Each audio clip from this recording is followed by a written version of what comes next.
It's really funny. I did just get a new haircut. This is all. Found it. Found it. So I actually used to have very long bleach blonde hair, which is funny because you were talking earlier about not writing jokes based on your hair, which is exactly what I did with long hair. I had a running joke that with my long bleach blonde hair, I looked like the only fight I'd ever been in was defending Taylor Swift's honor. Which was true, and now I look like the girl that beats that girl up. So that's my only hair joke that I have. My name is Ellie York and I'm from York, Maine. And marriage is weird, right? Marriage is super weird. I have no personal experience. I know the engagement ring is confusing. It's a fuck-off ring. Weirdly enough, doesn't work. Had to get the haircut to really send the message. But marriage is super fucking weird, and this is why. This is why marriage is weird. There's like two ideas about marriage that are commonly used together, and they're polar opposite. One idea is like it's beautiful, it's this amazing thing that you can do with somebody to show your commitment and your love, and it's a wonderful experience. Also, have fun now because when you get married, your life is over. Two vastly different things. They even have like cute nicknames for each other, like the old ball and chain. I'm into bondage, guys, and that's way too intense for me. Way too intense. If somebody came up to me and they were like, "Will you marry me?" I would be like, "Pineapple!" I had to explain safe words to the last crowd. I did that half, so thank you. I appreciate it. This is a good crowd. This is all about sex. We are only talking about sex tonight, so get ready. And it's funny, so we have that idea of marriage in mind, the two vastly different ideas of marriage. And then the gay marriage debate came about, which the only reason it was a debate is because people hated gay people. Like, that's what it was. That was the whole debate. I just summed it up for you. People hated gay people, and they were like, we don't want you to have this thing that we both love and hate. And for me, if I hated someone, if I truly hated someone, I would force them to get married. I would make it mandatory. That would scare me straight. Are you fucking kidding me? If somebody came up and they were like, you can like women as much as you want, but only one for the rest of your life. I guess I can get braided by dicks a little bit longer. I guess I can get lockjaw one more time. I guess. That is a blowjob joke. I never got it from eating pussy, so. Man, I don't like marriage. I wouldn't be good at having kids either. I'm sure you could get that vibe pretty quick. Everybody, though, I'm sure a lot of women have gotten this. Really, it is a lot of women who get this. I just realized how fucked up that is in this moment. But I'm sure women, you get this a lot, right? I don't want to have kids. You'll change your mind when you're older. You'll change your mind. I don't like kids. If you handed me a child right now, I'd be like, what do I do? I'm gonna hurt it. I don't like kids. I really don't. And everybody always said, well, when it's yours. You will love it. And it's bullshit. And I am now at the ripe, fertile age of 24, guys. Woo! Thank you. Yeah, I'm at the fertile age of 24, and guys, something weird happened. I was cooking the other day, and I had to brine this entire chicken, and then I had to dry it off. And as I was drying off the chicken, I was holding it like this.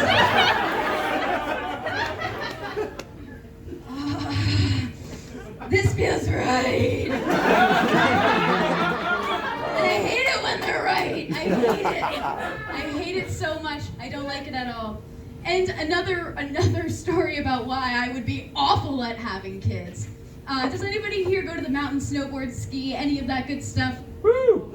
Wow, we are in Maine. What the fuck do you do to get to the winter? So I go snowboarding, and I'm pretty new. I've only been snowboarding for about 3 years. And when I started, when I was very new, there were children who were way better than me, just way better than me. And I was going on this one slope with this child who was just very good, and like for his very amazing ability and my sheer size of going down, like propulsioning down, we were like about the same. So we kept getting on the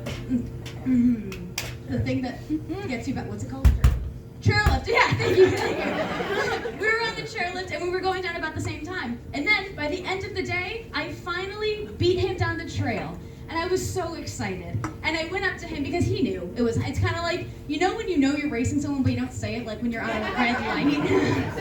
Like, he knew. So I went up to this kid, and what I should have said was, nice job. Like, today we had a really fun time. It was nice doing this whole thing with you. But what came out was, yeah, you little bitch! That's how you ride down a fucking mountain! That's how you do it! That's how you fucking do it!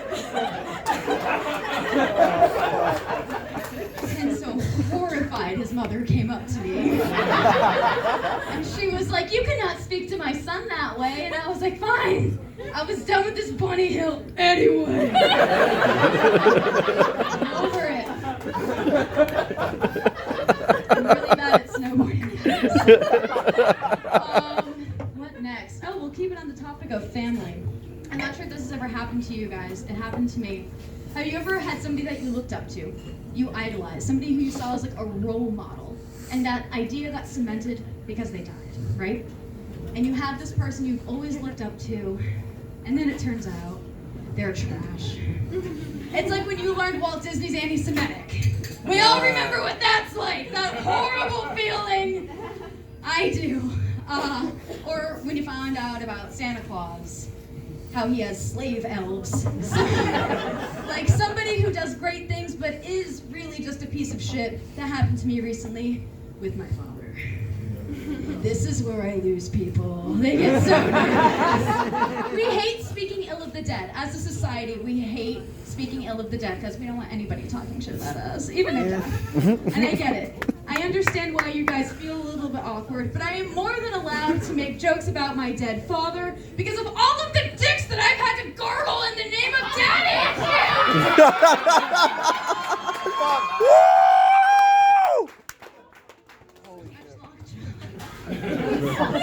Which is also fucked up. Only women get labeled with daddy issues. I'm not sure if you guys have ever seen Star Wars. An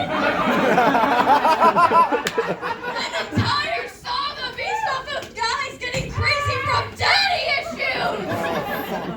I never saw one guy just like drowning in vaginal juice like my dad's a Sith Lord.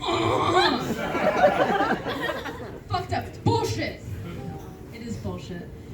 So about my dead dad, let's get more comfortable. I was very young when he passed away. I was 8. I don't have a lot of memories of him. So what I knew about him, I learned from what people told me about him, which is that he's very charismatic, gregarious, loving. People, their lives were just enriched just because he walked into a place. Rooms lit up. He was an amazing human being, which is fucking great. And even my parents' marriage, I always thought was the epitome of love. My parents' marriage, I used to see their wedding photo because it was right outside my bedroom. I saw it a lot. And it was my dad not looking at the camera, but looking down lovingly at my mother. Like, I cannot wait to spend the rest of my life with you, which was short-lived! It was short-lived, but he tried his best! And then my mom beautifully staring ahead of the camera, looking like she's holding in years of premarital farts.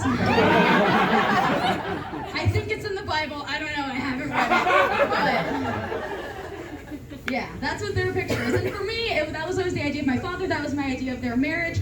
And then in my adult life, I learned my mom didn't have time to deal with the grieving of her dead husband. She had to raise kids. She had nobody to talk to. And in my adult life, I was like, she deserves somebody to listen. She needs to get something off of her chest. She really needs to talk to somebody about it. And I took on that role, even if it meant I'm going to have to hear some dark truths.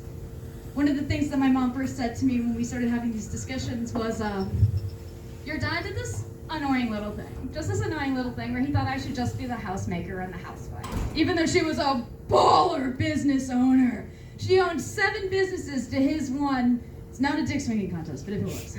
We know. And I couldn't get mad at my dad for that. He was raised in a time where that was actually a super normal idea, and my mom even really wanted to do it. She wanted to have kids. So I couldn't get super mad at him. Also, guys, he's from Augusta. I knew there had to be something wrong with him. I knew he wasn't perfect, I just didn't know yet.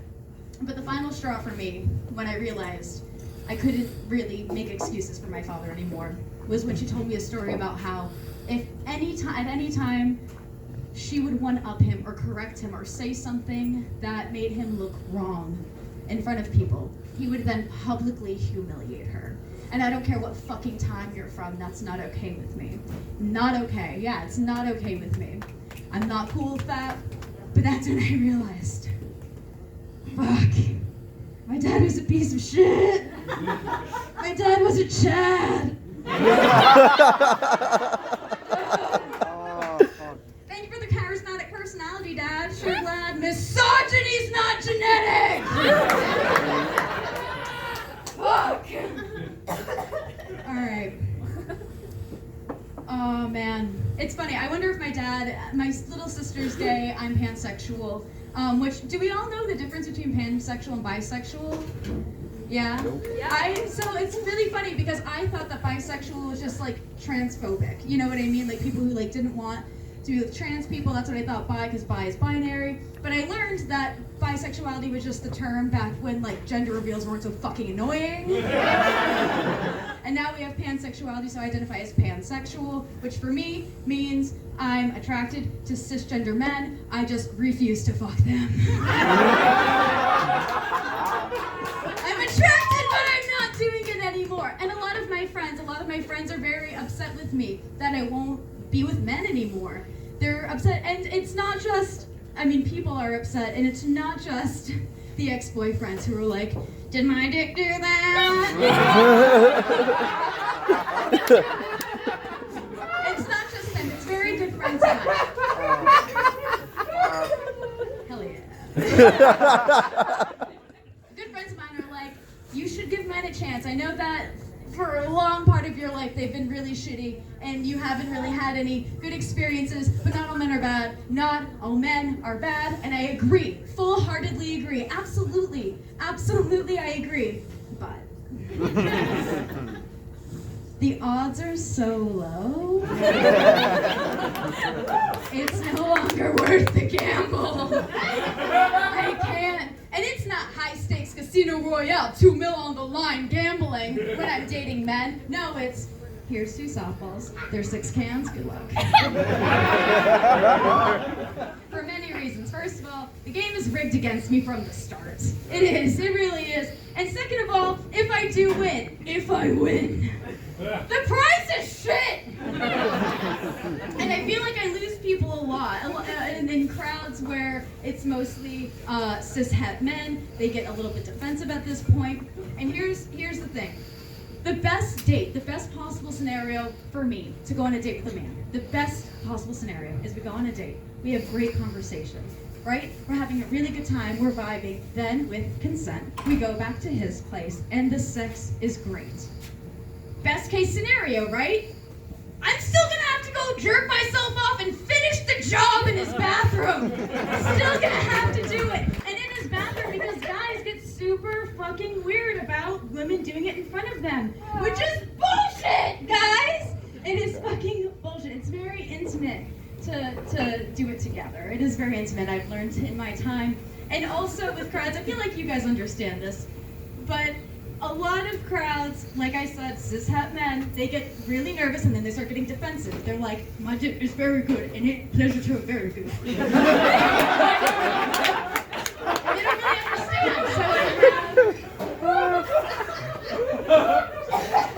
I have this analogy to make it easier to understand for those guys. You know the Patriots, right? Back when Gronk was on the team. And the Patriots got a touchdown. That felt good. It feels really good. Like so good when they get a touchdown. But when Gronk spikes the ball, fireworks. Let your girl finger herself while you're inside of her. That is the lesson to take away. Let her spike the ball.